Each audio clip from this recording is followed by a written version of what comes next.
Assalamualaikum warahmatullahi wabarakatuh. Selamat datang di Ngopi Ngobrol bareng petani.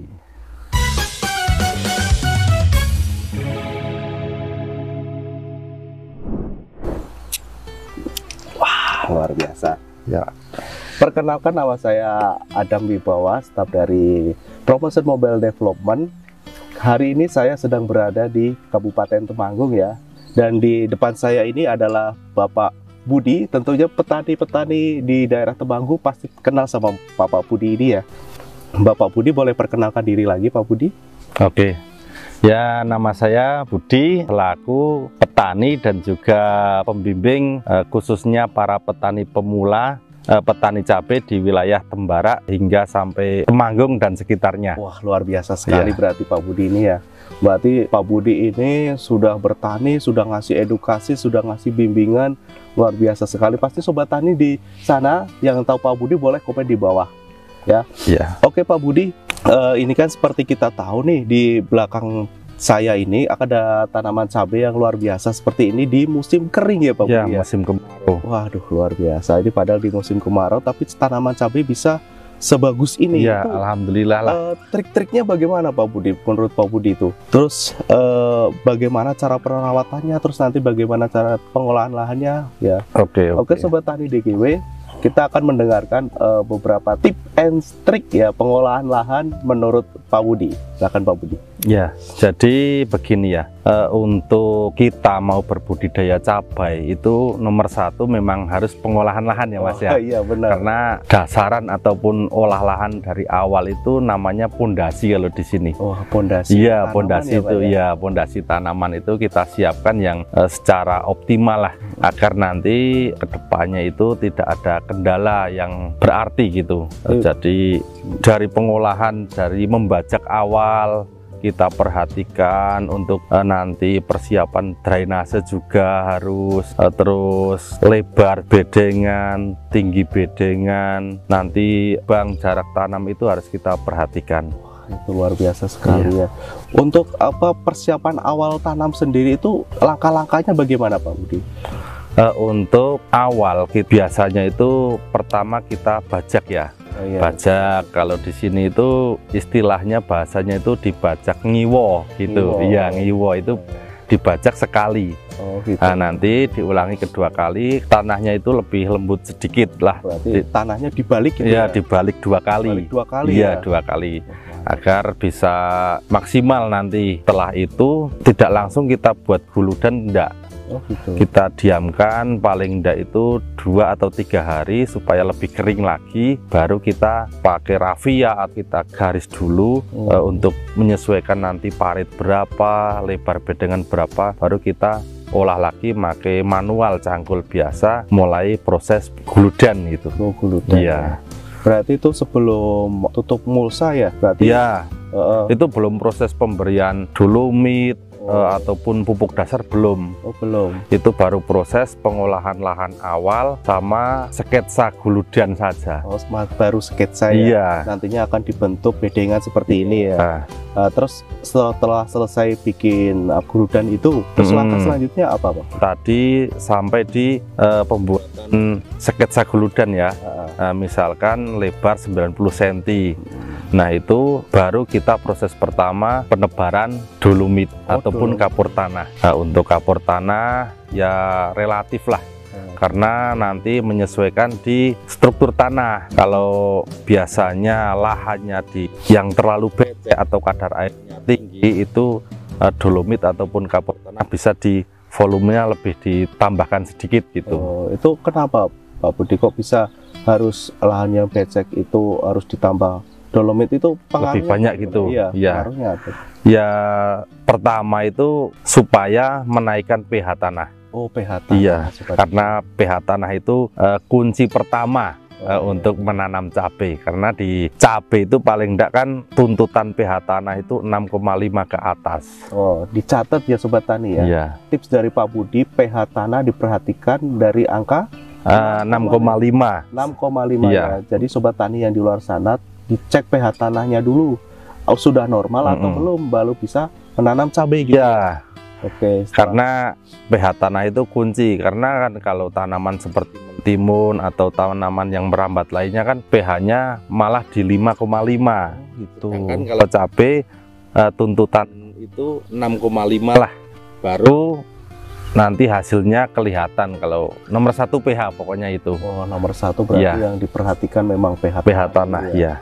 Setelah itu, setelah dipakein dolomit, terus bagaimana kan tanahnya, Bang? Nah, setelah penaburan dolomit selesai, nah itu kalau di sini ada 2 metode. Oh ya. Kalau yang punya pupuk kandang sendiri, itu paling enggak ya kita proses fermentasi pupuk kandang.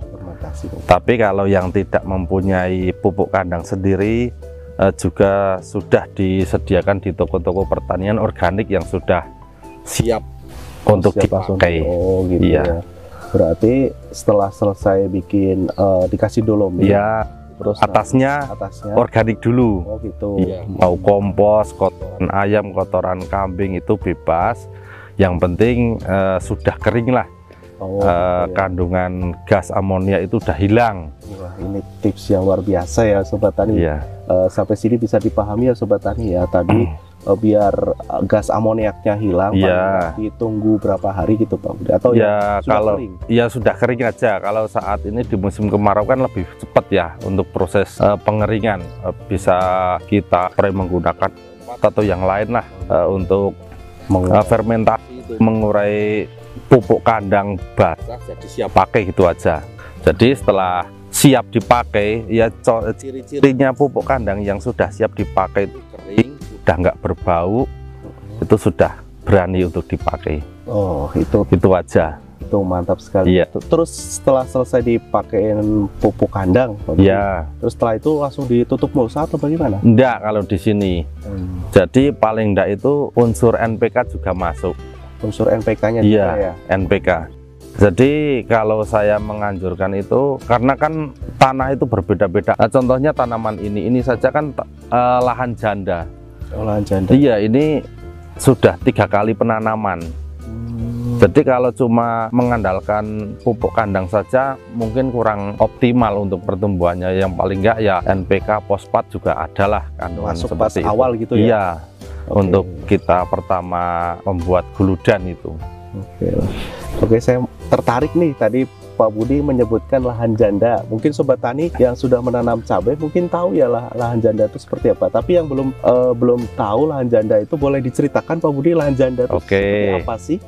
Oke, untuk sahabat tani semuanya ya, lahan janda itu lahan bekas. Jadi kita proses pembuatan bedengan ataupun guludan kita tanami habis, tidak dibongkar. Oh, tidak dibongkar. Cuma dicabuti tanaman yang pertama, lalu kita sterilkan untuk gulma-gulma dan lain-lain, baru kita tanami bibit kembali. Nah itu bisa dinamakan lahan janda kedua. Berarti yang bekas-bekas itu berarti janda. Iya, seperti itulah. Seperti itulah. Iya. Nah, itu kan untuk lahan janda. Berarti untuk lahan baru, habis itu langsung tutup pulsa atau bagaimana? Ya, belum. Oh, belum lagi. Jadi belum, masih prosesnya itu ya lumayan lah. Karena kan kita menyiapkan nanti kedepannya bisa ditanami sampai lahan janda ketiga. Oh, ada tips baru nih. Iya. Janda ketiga. Wah, luar biasa. Karena apa? Bisa dimaksimalkan sampai lahan janda ketiga. Biasanya kalau mulsa di sini itu 3 kali penanaman baru ganti mulsa. Mulsa bisa bertahan sampai 3 kali. Oh, gitu ya. Nah, jadi kalau 2 kali kita bongkar itu sayang, karena mulsanya nanti dipasang lagi udah rusak. Benar-benar sekali.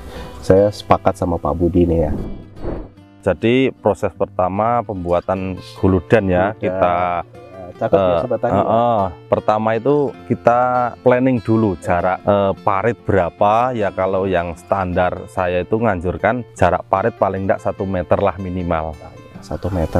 Tinggi bedengan 50 cm, bar bedengan 90 cm. Itu sudah ya menurut saya bisa antisipasi jika nanti ada hujan dadakan atau air mengalir dari sawah tetangga ke kita, itu udah aman gitu. Wah, luar biasa sekali. Kita sudah clear ya untuk di persiapan guludan. itu mungkin kita spray dengan menggunakan bahan-bahan yang organik seperti E4 dan lain-lain. Banyaklah mycorrhiza atau apa banyak. Itu kita spray supaya matang lah untuk fermentasinya itu jadi. Nah, setelah itu kita tutup mulsa. Minimal itu kita diamkan 2 minggu, baru kita tanami bibit. Itu kenapa harus 2 minggu, Pak?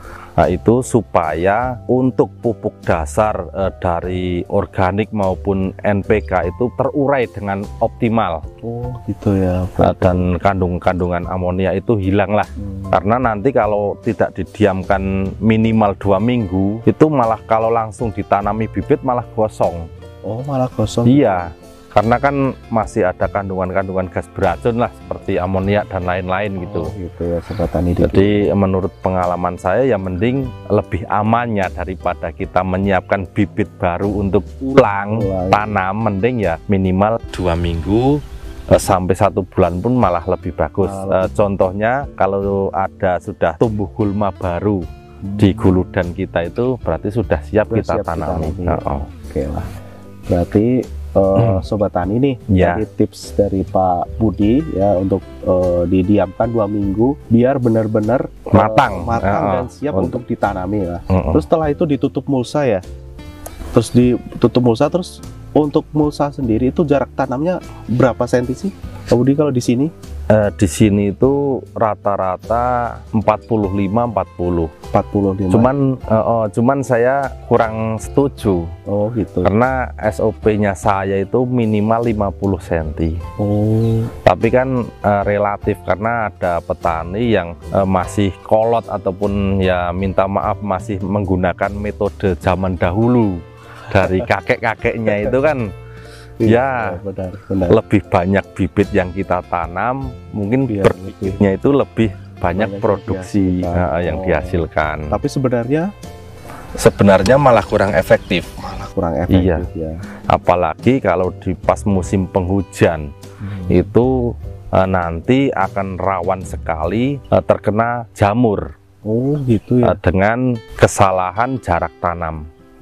Dikarenakan nanti saling tindih menindih untuk antar perantingan mengakibatkan kelembapan itu ya otomatis bakteri seneng dengan kondisi lembab ataupun kurang pencahayaan. Itu nomor 1 ya. Dan untuk nomor 2-nya saat kita melakukan proses penyepraian itu tidak bisa menembus untuk di perantingan yang tengah ataupun yang sebelah bawahnya daun itu tidak bisa maksimal untuk fungisida ataupun inseknya menyebar ke permukaan ranting ataupun daun lah. Nah, itu salah satu akibat jarak tanam terlalu pendek. Berarti Sobat Tani di sana tips and trick nih dari seorang Pak Budi ya. Untuk jarak tanam itu 50 cm benar ya, Pak? Iya, 50 cm lebih aman. Manfaatnya tuh lebih banyak daripada kalian menanam banyak-banyak tapi tidak efektif seperti itu ya. Nah, terus boleh tahu nih, untuk itu kan ada tuh yang mulsa dibolongi tapi nggak ditanami, itu apa sih, Pak Budi? Oh, katakanlah misalnya gini, kita buat lubang dengan jarak 50 cm tapi lubangnya 3. Nah, itu untuk yang ujung sama ujung itu bibit, buat naruh bibit ya, lubang bibit. Lubang tanam ya. Untuk yang tengah itu untuk lubang pupuk susulan. Jadi nanti kanan kiri bibit ataupun pohon tanaman itu yang tengah nanti buat naruh pupuk susulan pas waktu pada fasenya pemberian pupuk susulan. Karena untuk metode sahabatan itu kami menganjurkan untuk pemupukan susulan itu ya minimal jarak di kisaran 20-25 cm dari pangkal tanaman. Berarti di tengah-tengahnya ya, Pak? Iya, jadi satu lubang bisa buat kanan kiri. Oh gitu ya. Ini Sobat Tani, ternyata biasanya tuh ada lubang gitu kan di tengah-tengah lubang tanam. Itu ternyata buat lubang pupuk, buat lubang pupuk susulan ya. Iya. Berarti pupuknya itu nggak langsung dikasihkan ke pangkal, tidak. Enggak, berarti ada lubangnya sendiri. Iya, ada lubangnya sendiri dan juga ada jarak amannya dari pangkal tanaman. Oke, mantap sekali. Itu mengenai jarak tanam nih. Iya. Tadi pengolahan lahan sudah, jarak tanam sudah, berarti pemilihan bibit yang unggul pasti ya. Untuk rekomendasi bibit yang seperti apa sih kalau yang cocok yang daerah sini, Pak Budi? Kalau sekarang di daerah Temanggung sini musim kemarau ini karena sudah resisten sekali untuk virus Gemininya. Oh gitu ya. Iya. Virus Gemini. Untuk contohnya inilah, ini aja. Ini menggunakan bibit yang Tavi yang sudah tahan virus. Oh, tahan virus Di musim kemarau. Cuman untuk di musim penghujan saya juga kurang senang untuk menganjurkan yang Tavi, karena gimana ya, perbedaan varietas tegak semi merunduk sama menggantung itu ya ada plus minusnya. Oh gitu ya. Iya, pasti ada plus minusnya. Berarti menurut Pak Budi nih, pas waktu musim kemarau ini lebih cocoknya di Tavi yang varietas menggantung. Varietas menggantung ya. Tapi kalau yang musim penghujan sebaliknya kita F1. tanam yang semi tegak merunduk. Tegak merunduk. Nah, contohnya kalau di sini bisa disebut itu yang varietas ori kaliber itu. Oh gitu. Iya. Yang luar biasa ya. Iya, itu kan varietasnya. Jadi kalau muda itu berdiri, tapi kalau udah tua mulai merunduk. Tapi kalau yang seperti ini kan dari pertama buah sampai tua itu kan menggantung. Nah, kalau bisa dikatakanlah kalau lebih familiarnya itu Burga itu. Oh, Burga. Iya, varietas Burga. Itu Sobat Tani, tips untuk pemilihan bibit unggul itu memang disesuaikan sama musim juga ya. Iya, musim juga. Jadi jangan salah, jangan asal milih bibit aja. Yang penting bagus tapi disesuaikan dengan musim pada tanaman Sobat Tani sendiri. Iya. Oke, tadi sudah membahas tentang bibit yang unggul. Kita mulai membahas ke perawatan nih, fase vegetatif ya. Boleh diceritakan Pak Budi, dari mulai perawatan itu apa saja sih yang perlu diperhatikan untuk perawatan cabai sendiri? Jadi setelah kita melakukan proses penanaman ya, saya sering menganjurkan umur 1 minggu setelah tanam itu saya menganjurkan untuk dikocor pakai nutrisi. Banyaklah di kios-kios pertanian nutrisi yang untuk kocor fase vegetatif. Nanti minta panduan aja kepada ownernya, itu udah tahu. Minggu pertama kocor, untuk minggu kedua juga kocor lagi. Bukan, kan kebanyakan ada yang minggu pertama kocor, minggu kedua spray. Kalau saya minggu pertama kocor, minggu kedua kocor, minggu ketiga baru masuk ke fase penyepraian. Karena apa? Untuk di minggu kedua saya menganjurkan masih pengocoran. Kalau dispray itu sepertinya sayang, belum ada tunas baru kok dispray, kan sia-sia obatnya. Seperti benar, itu. Benar ya. Sobat Tani, itu dari tips dari Pak Budi, berarti dikocor ya Pak? Iya. Nutrisi ya? Nutrisi ya. Minggu pertama kocor nutrisi, minggu kedua kocor nutrisi, minggu ketiga baru kita lakukan penyepraian nutrisi, disertakan insek, tergantung hama apa yang menyerang di tanaman baru tanam tersebut. Oh, wah mantap sekali ya. Sobat Tani, boleh dong komen-komen di bawah, nutrisi apa sih yang cocok untuk dikocor pada fase vegetatif ya. Boleh komen di bawah. Oke, tadi untuk nutrisi biar ini, terus sama inseknya juga ya. Iya. Untuk kalau ada hama-hama sedikit. Jadi kan relatif ya, kalau di musim kemarau seperti ini biasanya kan hama ataupun momok para petani itu ya tungau sama trip. Tungau sama trip ya. Wah. Itu mungkin pengendaliannya untuk anjuran kami ya rollingan bahan aktif abamectin, piridaben, terus sama lagi imidacloprid. Itu insya Allah udah teratasi lah masalah tungau dan trip itu. Oke, tungau dan trips ya. Iya, Pak Budi ya. Pasti Sobat Tani tahu kan abamectin terbaik dari Sobat Tani sendiri. Coba komen di bawah abamectin terbaik gitu ya. Oke. Pak Budi, ini kan kita sudah membahas masalah perawatan umur 3 minggu ya, sampai 3 minggu kita masuk spray. Terus untuk fase selanjutnya itu apakah harus pakai fungisida atau bagaimana Pak Budi? Nah, itu kan gini, untuk minggu pertama kocor ya, kocor, minggu kedua kocor, minggu ketiga kita spray. Spray itu kan kita lihat kondisi tanaman dulu, karena untuk para petani yang diinginkan itu budget irit, tapi hasilnya maksimal. Nah, itu semua para petani inginnya seperti itu. Ya, kalau budgetnya besar, hasilnya maksimal udah biasa. Yang kita cari itu kan bagaimana solusinya budget tidak membengkak lah, seminim mungkin tapi hasil tetap maksimal. Gini aja, lebih enaknya itu kita rawat Nanti lihat saja tanaman gimana ataupun hama apa yang menyerang, baru kita belikan insek atau fungi. Nah, itu lebih ekonomis, lebih tepat lah. Kalau kita semuanya dibeli, nanti malah kurang efektif. Sedangkan di musim kemarau seperti ini kita sudah menyiapkan fungisida 5 macam. Itu contohnya. Padahal yang menyerang tungau kan tidak tepat sasaran. Berarti dalam arti Pak Budi itu pengen Sobat Tani itu menjadi dokter bagi tanamannya sendiri gitu ya. Jadi tahulah ini tanaman itu butuh apa, terus tanaman itu harus bagaimana. Berarti harus seperti itu ya Pak Budi ya. Oke, Sobat Tani DGW, tadi kan kita sudah membahas masalah pengolahan lahan. Harus diolah dulu, dikasih dolomit dulu ya. Terus nanti dikasih kotoran hewan, nanti terus di spray pakai E4 ya Pak ya. Terus nanti baru ditutup mulsa, didiamkan sampai 2 minggu Pak. Ya minimal 2 minggu lah setelah penutupan mulsa itu. Nah, setelah itu untuk jarak tanam sendiri tadi ada Pak Budi nyaranin untuk 50 cm persegi juga, 50 cm persegi, 50 cm persegi. Terus di tengah-tengahnya yang 25 cm itu ada lubang pupuk ya, untuk mengasih pupuk susulan gitu ya.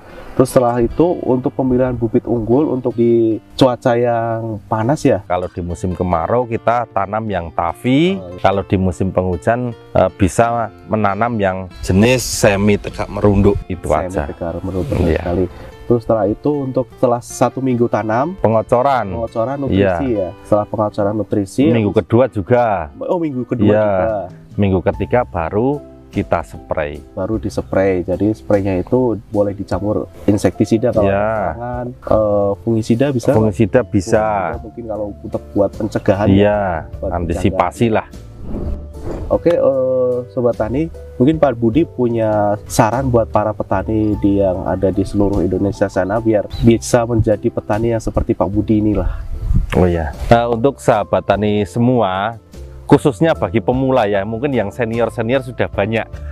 Khususnya bagi para petani pemula, jika ingin berbudidaya cabai, jangan langsung kita emosi. Kita pelajari dulu ataupun tonton channel-channel sekarang banyak edukasi untuk budidaya cabai. Kita pelajari dulu step awal pengolahan lahan, ideal jarak tanam, pemilihan bibit unggul. Nah, setelah kita paham, bisa kita praktekkan supaya jika nanti ada kendala di pertengahan itu tidak kaget dan bisa mengantisipasi sebelum terjadi. Nah, itu saja. Mantap.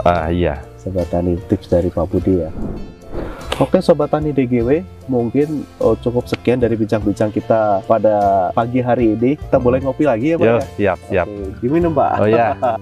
Untuk sahabat tani semua, mari kita ngopi, ngobrol bareng petani.